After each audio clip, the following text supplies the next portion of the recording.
If you're like us when we first started, you're probably drowning in the complexity of travel hacking, so you're not focused on why you should prioritize which travel rewards to go with first.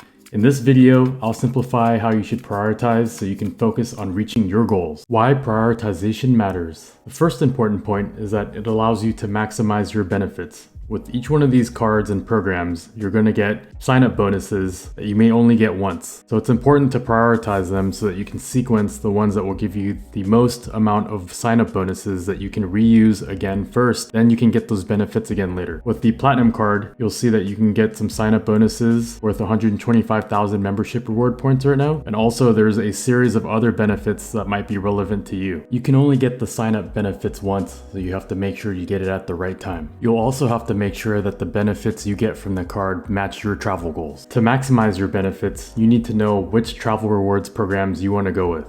In my previous video, I showed you how to pick the travel rewards programs that best fits your needs. I'll leave a link in the description below. Armed with this knowledge, you should now be able to select what are the overall programs that you want. Do you want just one or do you want multiple ones? And then if you want multiple ones, how are you supposed to sequence them? Reach your specific goals. We all have different goals on why we want to use travel rewards.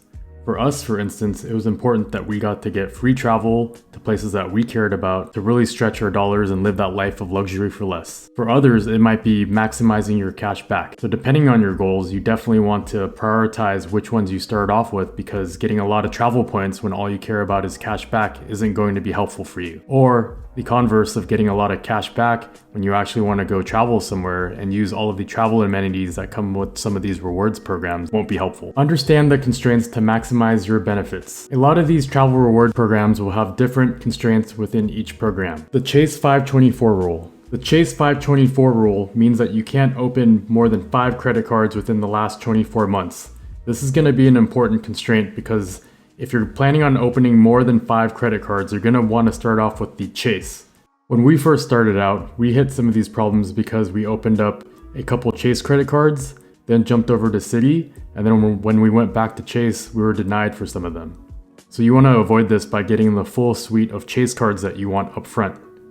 The added benefit to this as well is that once you get those credit cards up front, if you do cancel them and come back after 24 months, you will be able to requalify for the bonuses.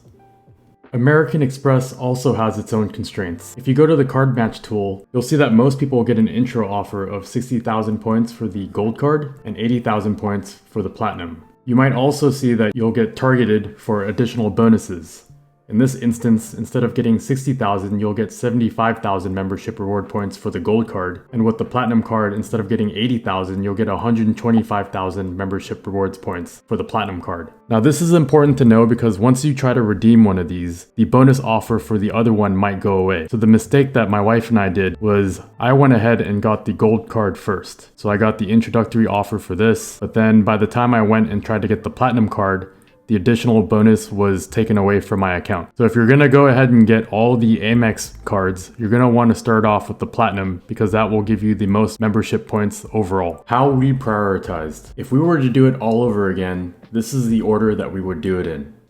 Looking at all of these programs, the ones that really make the biggest difference for us, or the ones that we care about the most, would be the Chase, Trifecta, and then the American Express Trifecta. Citi and Capital One are good, but there's a lot of overlap from what you get with Chase and American Express, and I think those ecosystems from Chase and American Express are just better overall. For more on the Chase Trifecta, check out my link below. I would start off with the Chase Sapphire Reserve so you can immediately get access to the travel portal, which gives you 1.5x back on all of your points, as well as all of the travel benefits such as lounge access, and 3x back on restaurants purchases and hotels and flight purchases. I would then move on to the Chase Freedom Unlimited, which would give you access to 1.5x back on all purchases, which gives you that nice floor rate so that you can go ahead and make purchases on everything using credit cards and then earn the Chase Ultimate Rewards points that you can use towards travel. I would then finish it off with the Chase Freedom Flex, which gives you the bonus categories such as this quarter, giving you 5x back on Amazon, which will really stretch your spend and get you those bonus points quickly. I would then move on to the Amex ecosystem and start with the Platinum card so that you can get that huge bonus up front. That may or may not disqualify you for the 75,000 bonus points that you get with the Gold card, but at least you ensure that you get the higher bonus points up front,